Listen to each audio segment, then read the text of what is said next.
The heartbreaking case of Robbie Middleton, a true crime story of survival and justice. Robbie Middleton, better known as Robbie, was born on June 28, 1990, in the small town of Splendora, Texas. He grew up in a warm, loving family. His parents, Bobby and Colleen Middleton, and his older sister, Heather.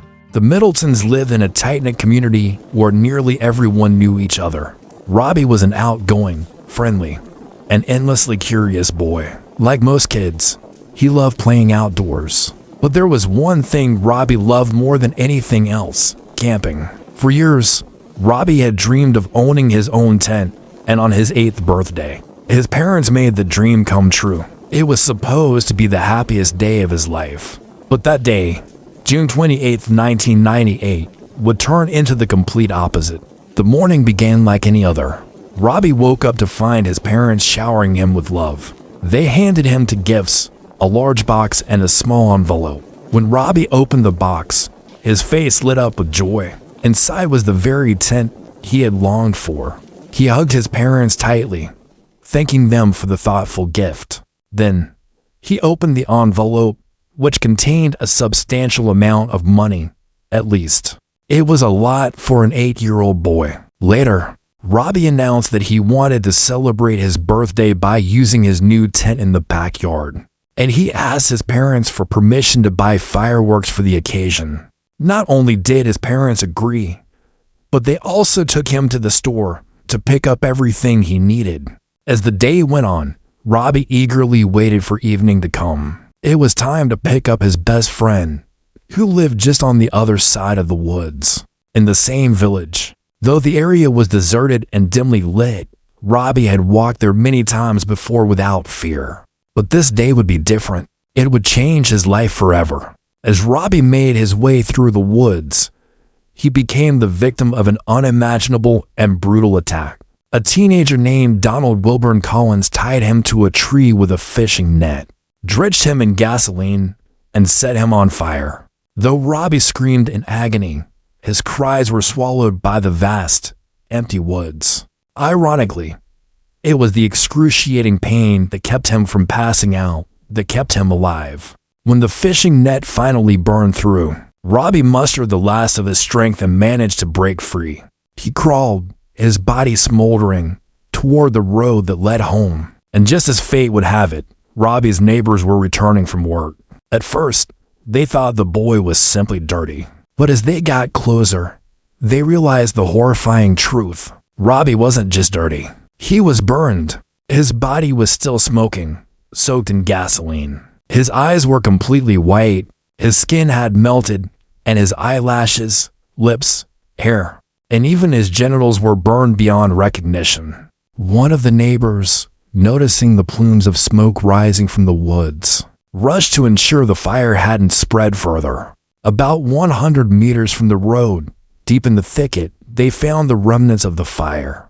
A small tree was nearly burned to the ground, the surrounding ground soaked with gasoline. The air thick with the scent of fuel. The air was thick with the scent of gasoline. Robbie, barely able to speak, kept repeating that he couldn't see anything. He was cold, desperately thirsty. Some locals rushed to his aid, bringing him water, a blanket, and ice.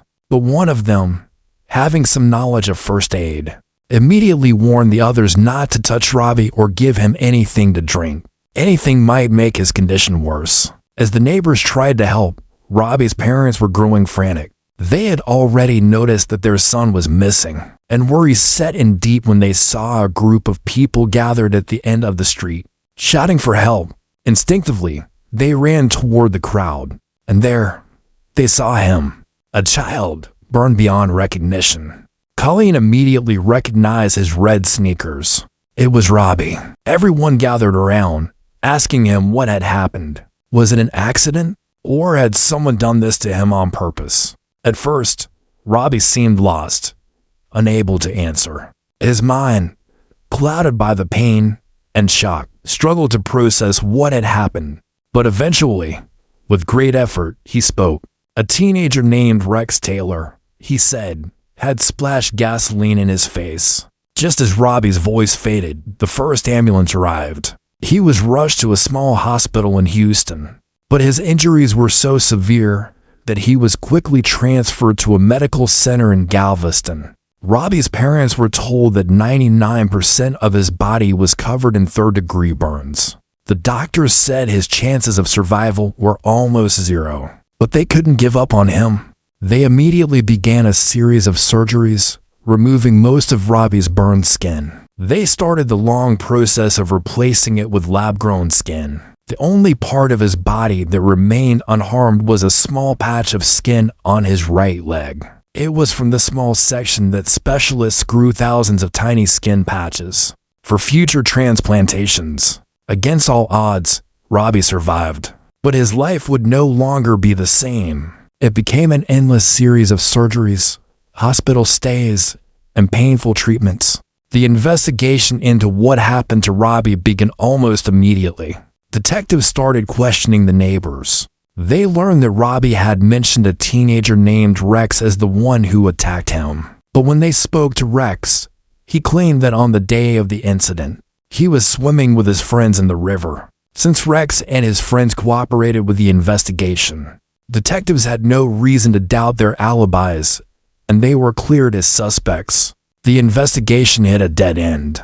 But then, a new suspect emerged: Donald Wilburn Collins, a 13-year-old boy with a troubled past. Donald was born in 1985, and not much was known about his early life. His mother passed away when he was just 8 years old, and after that, he moved in with his father. From his father, Donald picked up some very bad habits, like smoking and drinking. When Donald's father was imprisoned, he was passed from one relative to another until he was taken in by his uncle and aunt, who lived in the same village as Robbie's family. But Donald was not known for kindness. He was feared by the locals for his cruel treatment of animals and his constant bullying of younger children. Unlike Robbie, who was adored by everyone around him, Donald had no real friends. He didn't seem to have any real relationships at all. Instead, he spent his time watching, stalking the younger children in the village, envying them. That was when investigators began to take notice. They started to focus on Donald. Donald's behavior became more suspicious by the day. After seeing media coverage of the attack, he started giving spontaneous interviews to different news channels, claiming that Rex could have been the one to set Robbie on fire. But as he spoke, Donald mentioned specific details that only someone who had been at the scene of the crime could. Now, he mentioned burning his hand with gasoline shortly before the attack, and even confessed that the incident with Robbie haunted him in his nightmares. Then, on July 31st, 1998, detectives decided to meet with Robbie alongside his mother to record their conversation. Robbie, still recovering and heavily sedated, struggled to recall everything clearly. He said he hadn't seen the attacker. He was attacked from behind. He remembered fragments, a piece of paper, a canister, several dogs, and the sound of a car door slamming shut. Robbie also said he thought he recognized one of the voices. It sounded like Donald, but he also heard the voice of an older man. It was important to note that Robbie's mind was clouded by pain and sedatives, so his memory could have been distorted. This meant his testimony wasn't entirely reliable. A few days later, Robbie's mother came forward with new information. This time, Robbie had named the attackers. He described what they did to him with more clarity. With this new evidence, the detectives obtained a warrant for Donald's arrest. During the questioning, Donald finally confessed. He admitted to being part of the attack on Robbie. Even more chilling, while in juvenile detention, Donald had repeatedly threatened other boys, promising to burn them the same way he had burned Robbie. Some of the other detainees spoke to a child welfare worker, who passed the information on to the police. One of the teenagers testified that Donald had told him the true reason he burned Robbie. Donald said that Robbie and his uncle had pressured him into an intimate relationship. They feared Robbie would tell his parents, and so Donald set him on fire to silence him. According to this teenager, Donald also revealed something deeply disturbing. He thought it was funny to watch Robbie's eyes as the flames burned him. He believed they were about to pop out of their sockets. Despite the confession and the mounting evidence, the prosecution made a shocking decision. They closed the case against Donald. By January 2000, Donald was free. The main reason for this outcome was Robbie's inconsistent statements about the identity of his attacker. Robbie had named Rex initially, and there was no concrete evidence linking Donald directly to the crime. The case was closed, leaving Robbie's family devastated. Despite their tireless efforts to seek justice, they were met with a heartbreaking dead end. The next 13 years of Robbie's life were marked by a relentless struggle for survival. He underwent more than 150 surgeries, each one more grueling than the last. His body and mind were pushed to their limits. But through it all, Robbie never lost hope. His spirit remained unbroken. Thanks to the unwavering support of his family, Robbie became a symbol of resilience and courage. Against all odds, he even returned to school. But the journey wasn't easy. Robbie's classmates, though some were kind, couldn't resist making cruel remarks about his appearance. Yet, through sheer willpower and the acceptance of his new reality, Robbie found understanding friends who saw beyond his scars. Every day, he displayed incredible bravery, not just for himself, but for others, too. Robbie began to take care of other burn victims, offering them the same support he had received.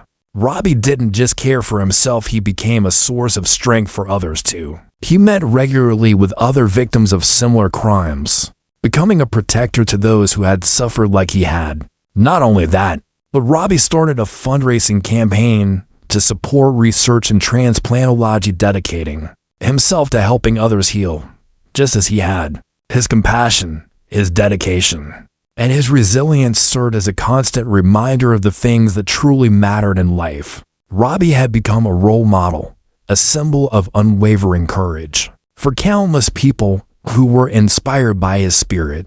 Meanwhile, Donald continued down his dark and criminal path. In 2001, at the age of 16, Donald was convicted of another horrific crime, an assault on an 8-year-old child. He spent about 4 years in prison for the crime, but his life after that would be no better. His path was marked by a series of criminal activities and repeated incarcerations.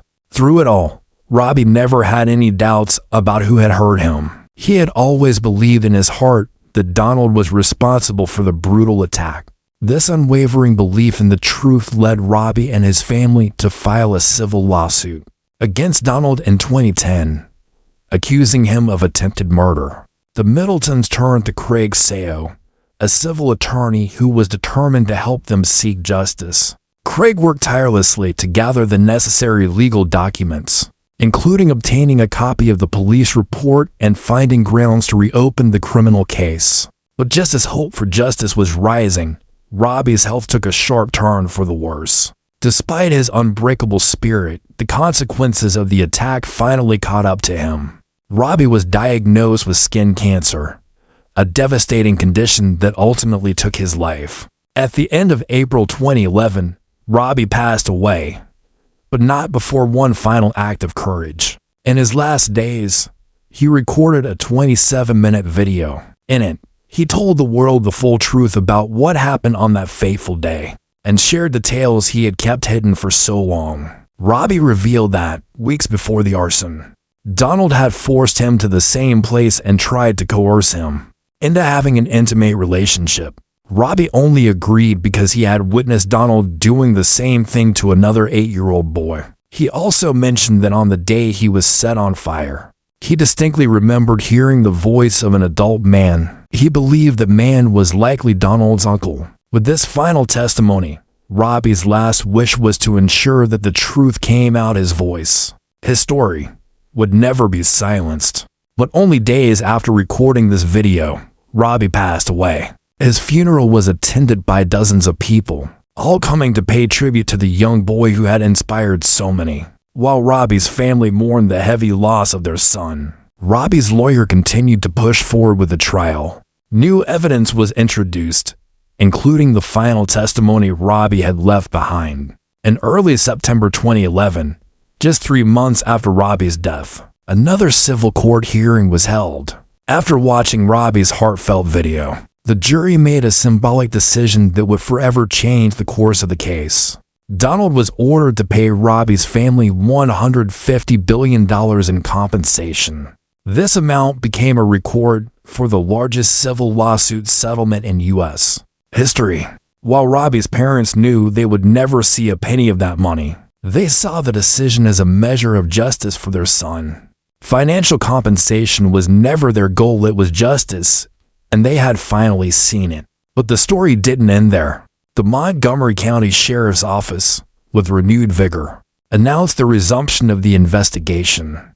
Reopening the case would be difficult. More than 200 potential witnesses were interviewed, and a wealth of expert opinions was gathered. As the investigation progressed, some crucial witnesses who hadn't testified back in 1998 were found.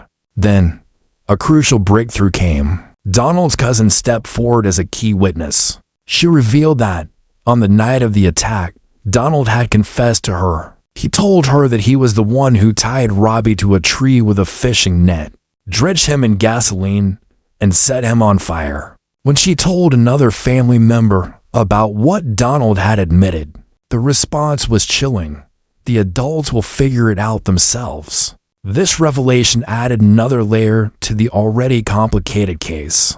The legal aspects were murky, especially considering that Donald was only 13 years old at the time of the crime. Nevertheless, everyone involved in the case, investigators, prosecutors, and Robbie's family, were determined to see justice served. They would not allow Donald to escape the consequences of his horrific actions. In 2012, the prosecutor leading the case appealed to the district court for permission to try Donald as an adult. By then, Donald was already an adult, but the law had changed since the attack. At the time of the crime, he was still a juvenile under 18. The judge's response was carefully worded. While acknowledging the prosecutor's request, he pointed out that prosecutors had the right to try juvenile cases as adult cases at their own discretion. However, he gave no explicit guidance on how to proceed. The prosecutor, determined to hold Donald accountable for the brutal crime, pushed forward with his plan. He argued that the new Texas law, enacted in 1999, should apply to Donald. Under this law, the minimum age for trying juveniles as adults was lowered from 14 to just 10 years old. Since Robbie had tragically passed away in 2011, the prosecutor insisted that the updated law should govern Donald's case. However, Donald's lawyer fought back, arguing that applying the new law to a crime committed in 1998 was illegal. According to him, Donald should only be judged under the laws that existed at the time of the crime. This complicated the case further, as the court debated whether to apply the law retroactively. In the end, after careful consideration, the judge decided that Donald should indeed be treated as an adult. He would face a more severe punishment for the crime, whether it was intentional or unintentional. This decision marked a turning point. The case was now firmly in the hands of the district prosecutor's office. The case had gained significant media attention, not only because of the tragedy in 1998, but also due to the emotional civil lawsuit Robbie's family had filed. Donald's defense team quickly filed a motion to move the trial to a different location, citing the media coverage and the potential for bias in the jury. The judge granted the request, and the trial was transferred to a neighboring district. This move created new challenges. Many of the key witnesses, including at least 40 people, were low-income individuals who struggled to afford the travel costs for the trial. Some didn't have the means to take time off work, or the transportation to attend hearings in another city. Despite these hurdles, the prosecution worked tirelessly.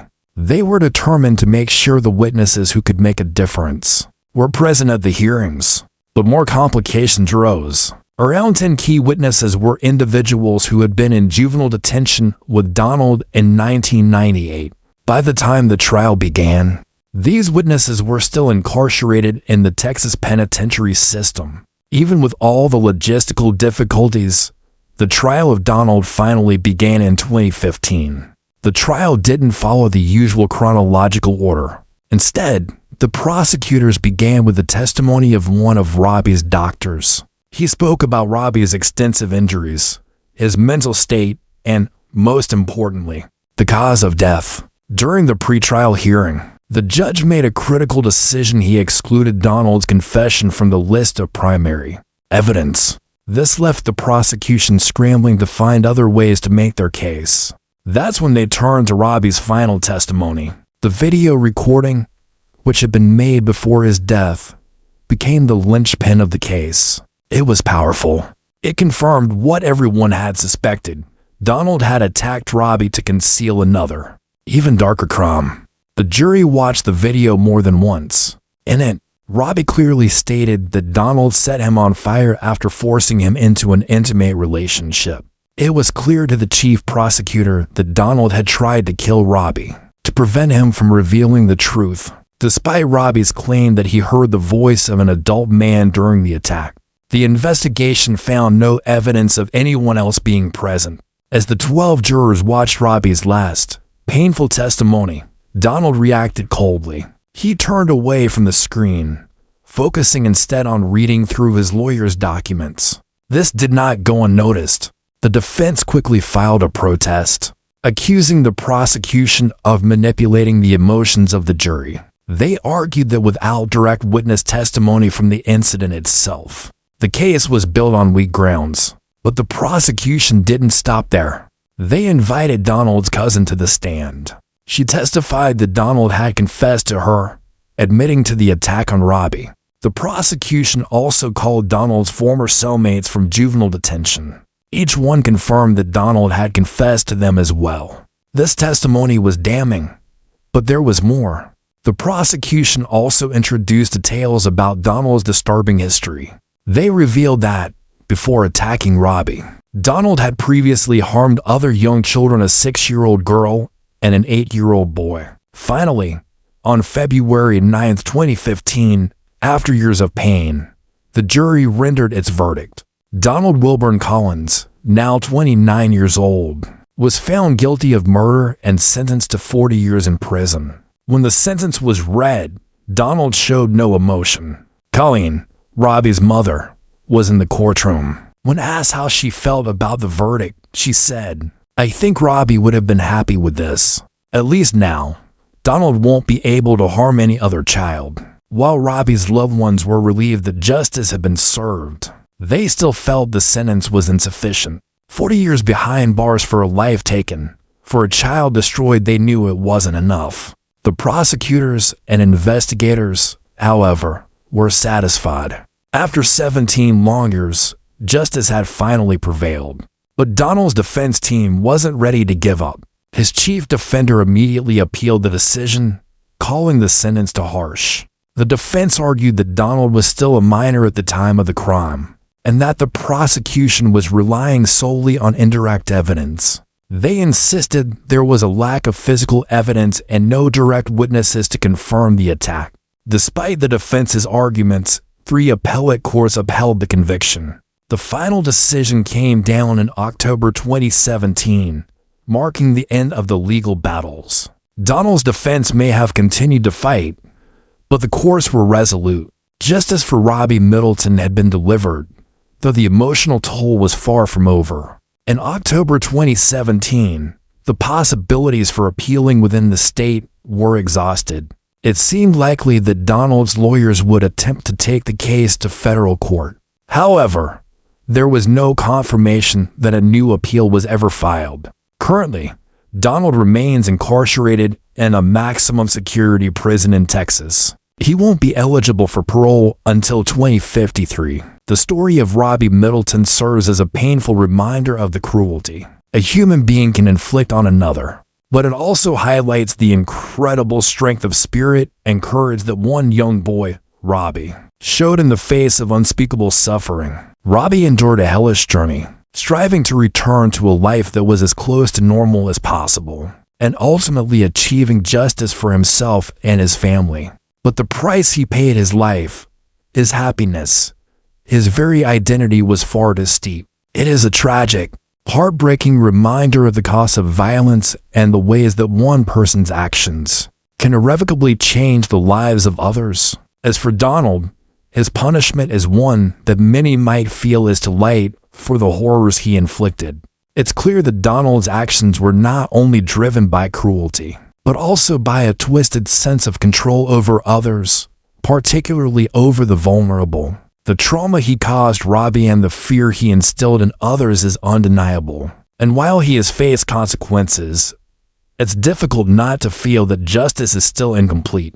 In the end, Robbie's story shows us that while the law may seek to serve justice, there are always gaps, especially when it comes to emotional or moral restitution.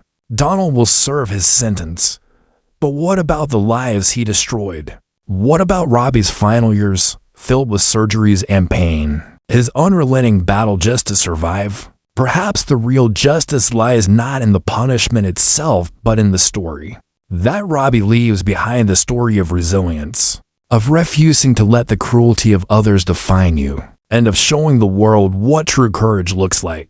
Let's reflect on this. What does justice really look like? How do we truly repay for a life lost, for a soul forever scarred?